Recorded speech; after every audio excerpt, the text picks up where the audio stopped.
So once I was playing Roblox and my mum came up to me and was like, "Hey, who are you playing with? They better not be strangers."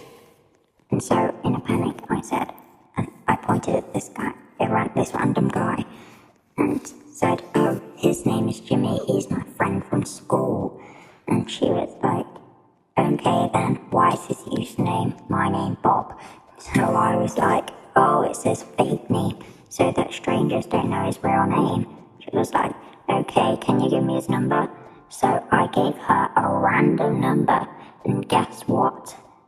The number happened to be the person I pointed at, that person's number, and they also happened to be a famous TikToker with a gazillion trillion thousand followers. This is a story time of how my best friend faked her death for attention. So a little bit of background information. My best friend was not popular at all. She never got any attention from boys, and she always told me that's what she really wanted. My friend also got bullied. She didn't get bullied that much, but sometimes when we're in the hall, somebody would just push her or something, and some of her books would fall on the floor. So one day we were at school, and the day went by really fast. It was a good day. Nothing really happened. But when I got home from school, she FaceTimed me, and she was just like, "I want so much attention. Like, no one gives me any attention, and I get bullied a lot." So I told her that she needs to just walk up to people and be nice and show people that she deserves to have friends. And that's what I expected the next day. Instead, I didn't see her at school at all, and I wasn't really worried. I just thought she was sick or something. So when I got home, I decided to FaceTime her again and check on her, like for a part 2. This is part 2 of my best friend faked her death for attention. Also, sorry for the wait.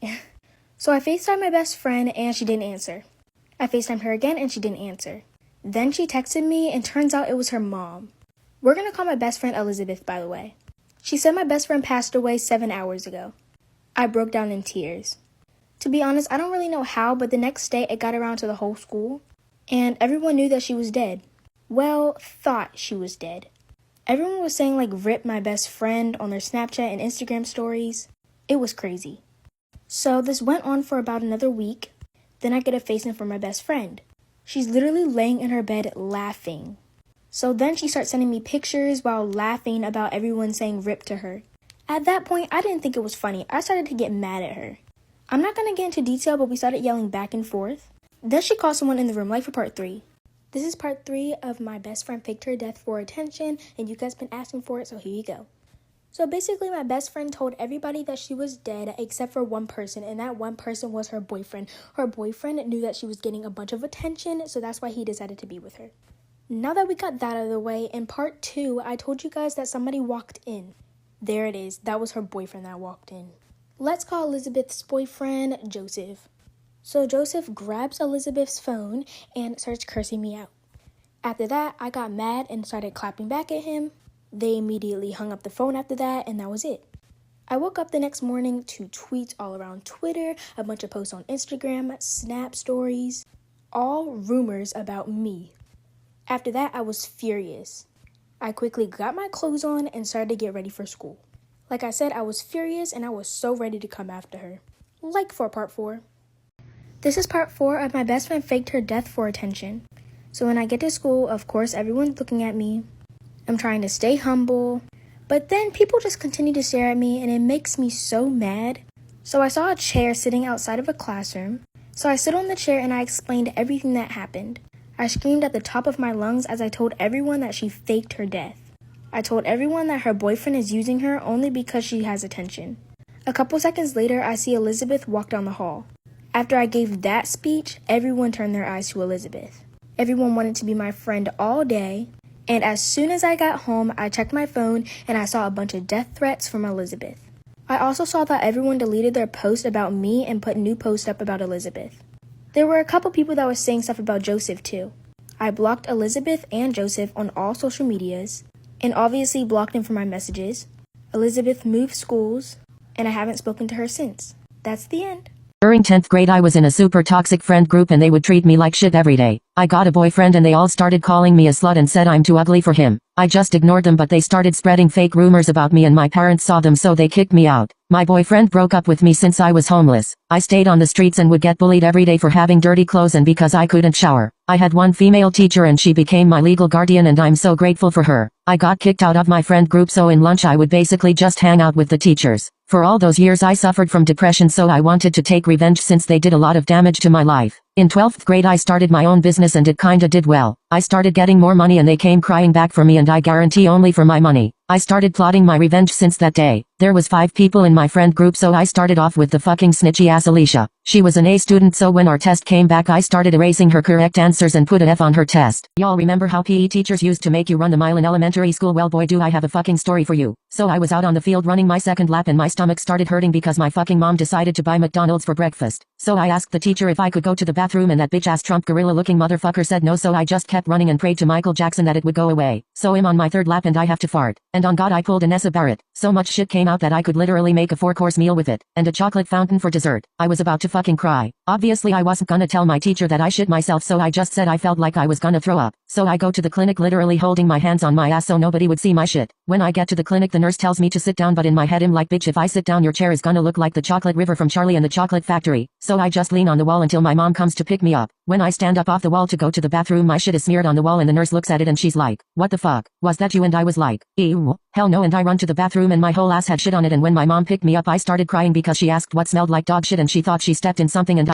So one time I was at school and we had a substitute for our 6th period and it was this boy in our class and he had slapped the teacher's butt and we all laughed but then she started yelling at us but nobody took her serious. Then she went and got an administrator to yell at us and then this big strong-bodied whale-back ugly no-edges wig wearing my 5,000-pound life bitch said that we couldn't eat lunch in the cafeteria for a week so we all got mad. Then someone yelled fatty at her and made it be a month so then everyone started yelling at them that he got up to push someone. I got up and moved his chair when he went to sit down so that he could fall. Then this big oompa loompa bodied whale-back no hairline having dumbass poop smelling fat ass bitch decided to push me so I slapped him and ran out the classroom.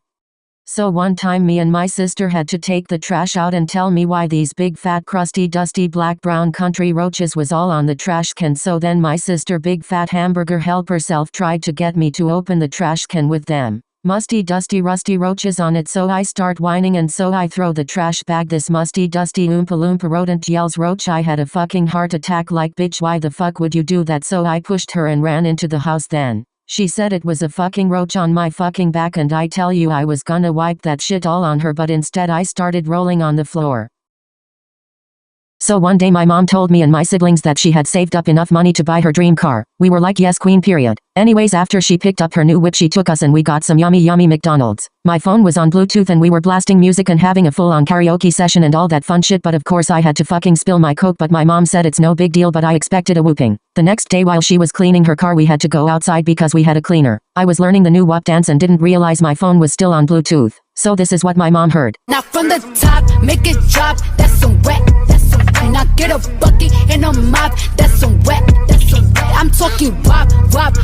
My siblings were laughing like bitch fucking shut up. My mom asked what WAP means and I had to go with the classic, and told her it meant waffles and pancakes smirking face. The next day she went shopping with my stepdad. Me and my siblings woke up with waffles and pancakes and had a note that one time I was sitting in church and I had to fart. I knew it would be dangerous considering I have a supernatural asshole. I felt it coming and the next thing you know the building starts vibrating and the sprinklers got set off. The roof was starting to cave in and I knew it was coming. All the windows were shattering and the ground was wobbling. I did the most chunky, monkey, funky, stunky, bed bunky, tree trunky, gunky, skunky, sloppy, ploppy, moppy, gloppy, mushy, tushy, ooshy gooshy, sushi fart so powerful I needed to get stitches. The walls started to crack and everyone was screaming while hiding under their chairs praying because they thought God was coming down. The danger alarm went off and everyone was calling their family saying they loved them. The roof finally caved in causing more destruction and my whole splitting fart finally stopped. Everyone got out from under the chairs and looked around. There was rubble everywhere and even the brick walls was cracked. They were wondering where God is and I had to act concerned with them. Anyways my fart made it on the news and was titled as California's most deadliest earthquake. Little did they know it was my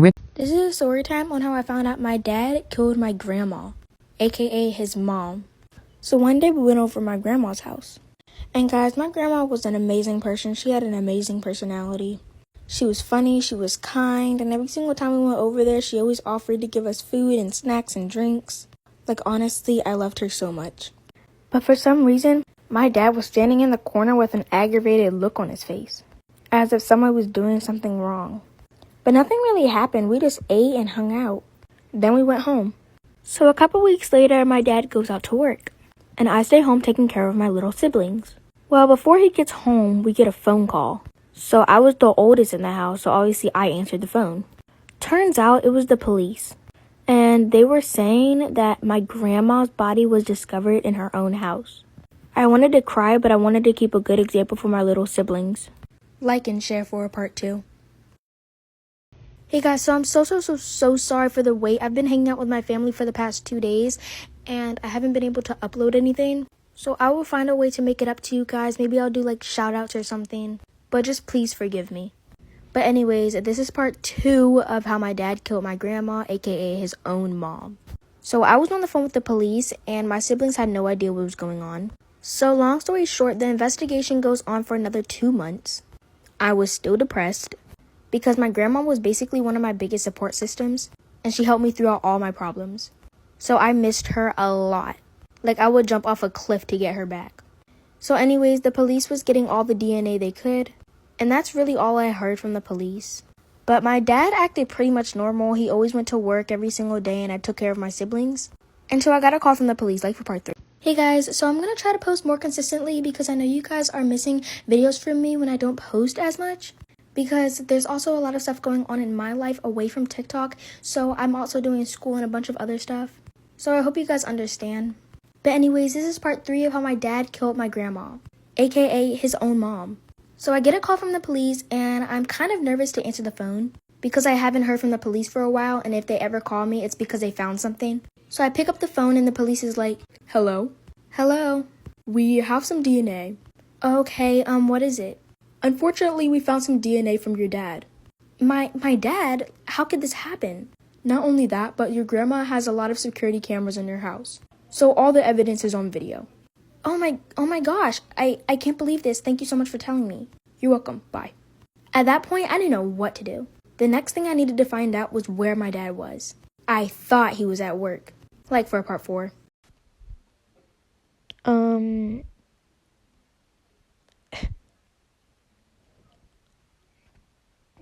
God's sake, I just died.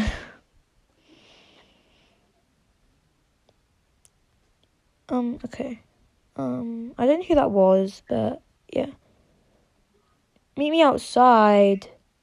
Where? Okay, I'm gonna come. Let's go. Jokes. Calm down. Waiting for what? What the fuck? Don't call me cutie.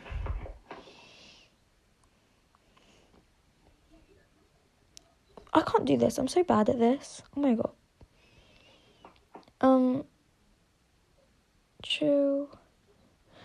Come back for part 2? Yeah. Okay, so this one time, I was in history class at my school and basically we had this really nice teacher. Let's call her Miss Elizabeth. So Miss Elizabeth was really nice, and after every lesson she would give the most well-behaved student a chocolate bar. Everyone was always jealous of the students that got a chocolate bar until this one time when my best friend, we will call her Lucy, was off school after having the chocolate bar that Miss Elizabeth gave her. We weren't too shocked seeing as Lucy was off school often, but it made us question ourselves because we had noticed a pattern of kids off school or feeling ill after having one of Miss Elizabeth's chocolate bars. We decided to test it out, so on the next day, I decided to be really well behaved, and just like that, the teacher gave me a chocolate bar. History was my last lesson on that day, so I decided to eat it on the way home. As I started eating it, I noticed my stomach started to rumble. I assumed I was just hungry, but after a couple more bites, I began to notice I had a slight headache. All of a sudden, I blacked out and woke up in my hospital bed surrounded by my mom, dad, Lucy, and none other than Miss Elizabeth. I tried shouting at her, but no words came out my mouth. I was told that I had got a concussion from banging my head on something hard, but once again, when I tried to tell the doctor that it wasn't because of me banging my head, no words came out my mouth again, so what I tried doing was pointing at Miss Elizabeth and pretended to cry. Miss Elizabeth said that I probably was just hungry. This frustrated me so much that I decided to grab the scalpel off my lap and threw it at Miss Elizabeth's eye. It permanently damaged her eye, but I didn't get arrested because it turns out that Miss Elizabeth was wanted all over the world. So this one time I was at the farm with my grandparents and there was this kid there that we kept seeing wandering around by himself.